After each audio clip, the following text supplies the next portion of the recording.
This episode of Cult of Mac is brought to you by lynda.com.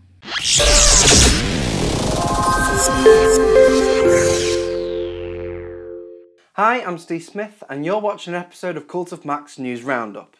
Josh isn't very well today, so I'm taking his place to give you all this week's best Apple news in bite-sized chunks. And this week there's been tons of it. So let's not waste any time and get straight into it.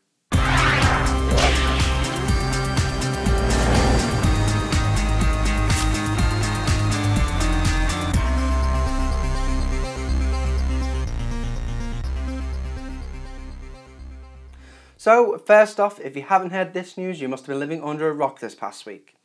Apple finally unveiled its iPhone 6 along with the iWatch at this week's Cupertino event.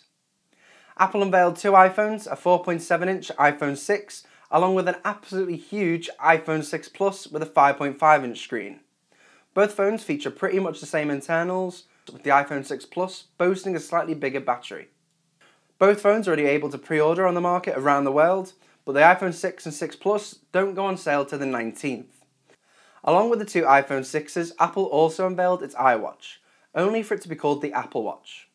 It comes in two different size variations, a 38mm and a 42, with 6 different watch straps, and it comes in 4 different colours, including a rose gold and an 18-karat gold. Make sure to check out my Apple Watch video to find out everything you need to know about the Apple wearable. The Apple Watch comes out in 2015 and around $350. But now for some rumours on what else Apple could be working on. On the same day of the Apple Watch announcement, the US Patent and Trademarks Office published 47 newly granted patents to Apple, among of which was an Oculus Rift style headset, which could be used as a personal display device for giving the experience of watching a movie at a movie theatre all the way to gaming. But to be honest though, I can't see Apple getting into the virtual reality market anytime soon, even though we've seen patents like this since 2006. But can you imagine if they did? Feeling like you're in the same room as the person you're FaceTiming? That would be pretty cool.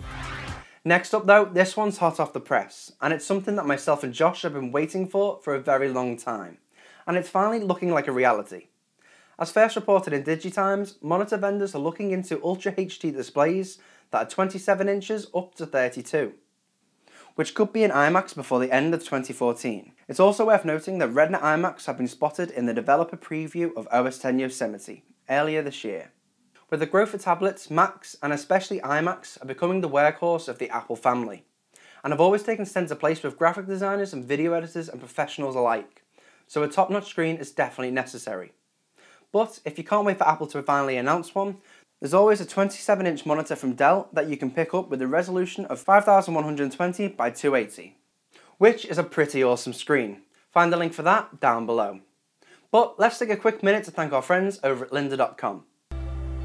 Lynda.com offers thousands of really engaging, easy to follow video tutorials that are taught by pros in their respective industries. If you want to learn something new, maybe how to create your own app for the iPhone 6, create your own website, learn business skills, or pretty much anything, give lynda.com a try. Memberships start at just $25 a month, where you can get an unlimited amount of courses that you can access 24/7, and they're even updated weekly. And you can try it completely free. Just head over to lynda.com/cultofmac. That's lynda.com/cultofmac. But back to Apple's event earlier this week, and Apple tried to force a music industry milestone by releasing U2's latest album, which they played the single of live at the event, completely free to all iTunes users. But the PR stunt did fire back at Apple when thousands of iPhone users found an album they weren't looking for in their purchase section, as it wasn't an opt-in freebie. But less than 1%, 0.4 to be exact, actually downloaded the album. And it's rumoured that the deal cost Apple over $100 million, which has only seen 2 million downloads from its 500 million iTunes users. Ouch. And last but definitely not least, it brings me much sadness to announce to you that the iPod Classic is no more. Shortly after the Apple announcement, many shoppers found that the iPod Classic, after serving faithfully in Apple's iPod lineup since 2009, was removed from the Apple website completely. But we all knew this was coming for quite some time. In the world of apps and internet at your fingertips, the iPod Classic sales have been declining for some time, and with the addition of Apple's sexy new watch in the Apple Store, the iPod got the boot. So rest in peace to the iPod Classic. We won't forget you.